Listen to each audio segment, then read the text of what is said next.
آ جاؤ جی next collar کون ہے بھائی؟ یہ دیکھیں محمد وقاص صاحب السلام علیکم، کیسے ہیں بھائی؟ وعلیکم السلام، کیا حال ہے؟ اور ٹھیک ٹھاک ہیں آپ؟ ماشاء اللہ جی دعائیں آپ کی، ہماری اللہ دعائیں آپ کو بہت عزت ساری دے، آپ کے ساتھ۔ اللہ آپ کو بہت عزت دے۔ کہاں سے کال فرما رہے ہیں بھائی؟ علی پور لاہور، اللہ آپ کو عزت دے، حکم کریں۔ نہیں لاہور سے ہیں۔ لاہور حکم۔ جی 27 دسمبر کو میرے نانا جان کی وفات ہو چکی ہے، تو اللہ مغفرت کرے، آپ کے اللہ لوگوں آپ کو سے دعا کروانی تھی، صبر جمیل عطا کرے آپ کو اللہ تعالیٰ، جی اللہ ان ان کے کو لیے رحمت دعا کرے، کروانی تھی۔ اللہ تعالیٰ ان کو اور بہت مزید رحمت کرے، ہمارے سب اموات کی مرحمت فرمائے، اللہ مغفرت فرمائے، اور اللہ تعالیٰ آپ کو بہت صبر دے۔ مزید کوئی حکم ہے؟ مرنے کے بعد کے وفات کے بعد 2-3 سوال تھے۔ جی جناب۔ پہلے تو آپ دے چکے ہیں ایک سوال کا جواب کہ مرنے کے بعد کی کیفیت، باقی یہ ہے کہ جمعرات کیا جو روح ہوتی ہے وہ اپنے گھر آپ واپس آتی ہے کہ نہیں آتی؟ یہ مردے اپنے آتے ہیں، اپنے گھروں والوں کو وہ وزٹ کرتے ہیں، ٹھیک ہے نا، بعض زیادہ کرتے ہیں بعض کم کرتے ہیں، وہ مردے کے اپنے پوزیشن پر ہیں۔ ہم نے جو حدیث میں دیکھا ہے کہ یہ اس کے لیے کوئی خاص دن معین نہیں ہے، لیکن زیادہ تر یہ منگل کے دن ہوتا ہے، جمعرات کا ہم نے نہیں دیکھا، منگل کا ہم نے دیکھا ہے حدیث۔ اچھا وہ ہمیں دیکھتے بھی ہیں؟ بالکل دیکھتے ہیں، اور جو مومن مردے ہوتے ہیں نا، مومن مردے ہوتے ہیں ان سے وہ منظر چھپائے جاتے ہیں جو ان کے لیے باعث حزن ہو۔ اگر کسی کوئی میت اپنے گھر کی حالت دیکھ کے کوئی ایسی چیز گھر میں ہے جو اس کی ناراضگی کا سبب، اگر وہ میت مومن ہے تو فرشتے وہ منظر اس سے چھپاتے ہیں، اس کو نظر نہیں آتا، لیکن اگر وہ منافقین میں سے مخالفین میں سے تو پھر اس کو وہ منظر نظر نہیں آتا جو اس کی خوشی کے باعث ہے، اس کو وہی منظر نظر آتے ہیں جو سب اس کے باعث حزن ہے، ٹھیک ہے نا۔ ہاں اس احادیث میں جی سر، تھینک یو، ختم چلیں، بہت مہربانی، اوکے جناب، کافی نہیں ہے بھائی، کیا خیال ہے آپریٹر صاحب؟ چلیں آپریٹر کا آواز نکالتے ہیں، ایک منٹ آپریٹر کا آواز کہاں گیا؟ جی جناب آپریٹر صاحب ان کو، ہاں جی ان کو ختم کرنا کریں پروگرام۔ ایک متی الرحمان صاحب کو لے لیں، شیعہ نہیں ہے، ایشیا نہیں، چلیں موتی صاحب، موتی موتی اور رحمان ہوتا ہے، متی نہیں ہوتا، متی ہے یا موتی ہے بھائی؟ اس کو ابھی پوچھتے ہیں۔ ہاں جی السلام علیکم۔ وعلیکم السلام، موتی ہے یا متی ہے؟ موتی رحمان، موتی اور رحمان، نام اسپیلنگ آپ نے متی لکھا ہے نا، اسی وجہ سے اور آگا جان کیا حال چال ہے؟ اللہ کا احسان ہے، آپ سناؤ جی، کہاں سے کال فرمایا آپ نے؟ میں لاہور پاکستان سے۔ جی جناب، اللہ آپ کو عزت دے، حکم کریں۔ جی میں یہ بولنا چاہ رہا تھا کہ آپ نے یہ واقعہ کبھی بیان نہیں کیا، حضرت حجر بن عدی رضی اللہ تعالیٰ عنہ کی شہادت۔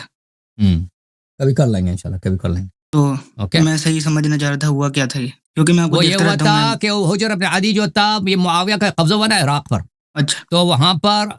صفین میں جن لوگوں سے لڑائی ہوئی تھی نا معاویہ کی، تو ان کا بغض اس کے سینے میں تھا۔ امام حسن علیہ السلام کے ساتھ جو معاہدہ ہوا تھا وہ یہ تھا کہ جو لوگوں نے شام والوں کا خون بہایا ان سے انتقام نہیں لے گا معاویہ، لیکن معاویہ نے ان کو مارنا شروع کیا تھا۔ حجر بن عدی جو تھا وہ مشہور معروف شیعوں میں سے تھا، وہ صحابی بھی تھا، شیعہ بھی تھا، اور وہ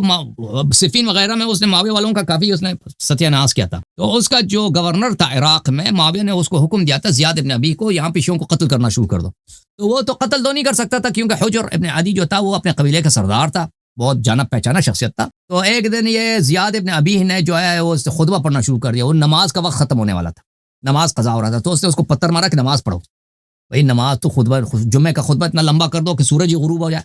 ٹھیک ہے نا، کئی گھنٹے بیٹھا ہے تقریر کر رہا ہے بھائی، نماز قضا ہوگا۔ تو اس نے اس کو گالی دی کہ بھائی تو جو ہے ہمارے خلاف ہے، تو معاویہ کے خلاف ہے۔ تو اس نے اس کو کیا اس کا خط لکھا کہ یہ جو ہے یہ خلیفہ کا دشمن ہے، معاویہ کا دشمن ہے، اور یہ فاسق آدمی ہے، کافر آدمی ہے، قاتل ہے، اور وہاں پر کوفے والوں کو کہا کہ بھائی سب آ کے دستخط کرو۔ تو اس کے نیچے کوفے میں جتنے لوگ تھے ان کے محدثین حضرات، ٹھیک ہے، جن سے یہ حدیث نقل کر، انہوں نے آ کے سب جھوٹی دستخط کر دی، شہادت دے دی کہ ہم شہادت دیتے ہیں یہ کافر ہے، یہ شہادت دیتے ہیں کہ یہ فاسق ہے، شہادت دیتے ہیں، حالانکہ وہ صحابی تھا،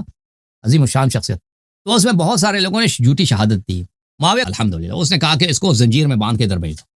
تو اس کو زنجیر میں باندھ کے اس کے ساتھیوں کے ساتھ، کچھ لوگ تھے، گھروں سے نکال کر ان کو گرفتار کر کے بھیجا شام، یعنی یہ راستہ بہت دور ہے نا عراق سے شام تک، زنجیروں میں باندھ کے بھیج دینا کافی اس میں سختی ہوتی ہے، تکلیف ہوتی ہے، اسی طرح بھیج دی۔ جب وہاں آئے یہ لوگ تو معاویہ نے ان سے کہا کہ بھائی میں تمہیں چھوڑتا ہوں، بس تم نے ایک کام کرنا ہے، مولا امام علی علیہ السلام کو تم نے گالی دینا ہے، لعنت کر۔ تو کچھ لوگوں نے جان چھڑانے کے لیے لعنت کی گالی دی، کچھ لوگوں نے نہیں کی۔ حجر نے کہا میں نہیں کروں گا، تو پھر کہا اس کا سر قلم کر دو، تو اس کو لے کے گئے سر قلم کرنے کے لیے، وہاں پہ قبر کھودا ہوا تھا، تلوار لے کے آدمی کھڑا ہے کہ حجر کا سر قلم کریں گے۔ تو حجر نے جب دیکھا نا وہ قبر اپنا دیکھا تلوار دیکھا تو اس کو ایک دفعہ لرزا آیا تو اس کا مذاق اڑانا شروع کر دیا ان لوگوں نے کہ دیکھو تم ڈر گئے تو اس نے کہا یہ تو طبیعی چیز ہے میں نے قبر اپنا دیکھا کھودا ہوا قبر دیکھا ہے میں نے تمہارے ہاتھ میں تلوار اور میں قیدی ہوں زنجیر میں ہوں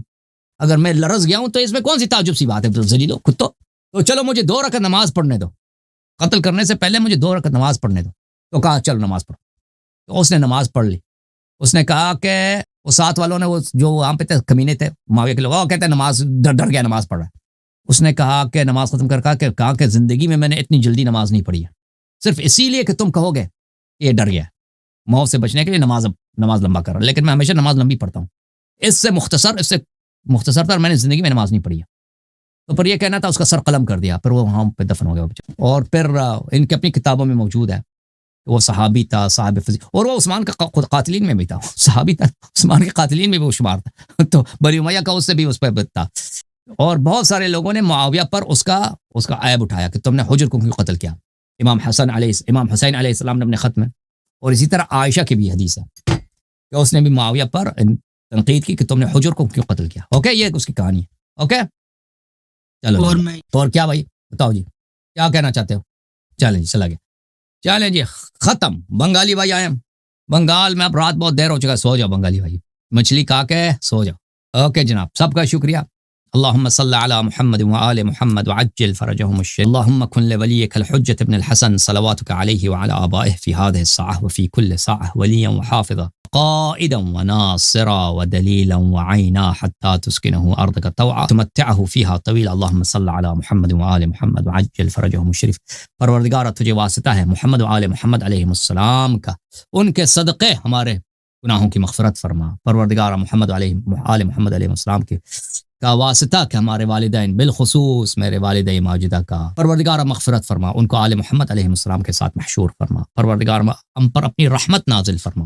پروردگار ہمیں رزق واسع عطا فرما دنیا میں کسی کا محتاج ہمیں نہ بنا دے اللہم صلی علی محمد وآل محمد پروردگار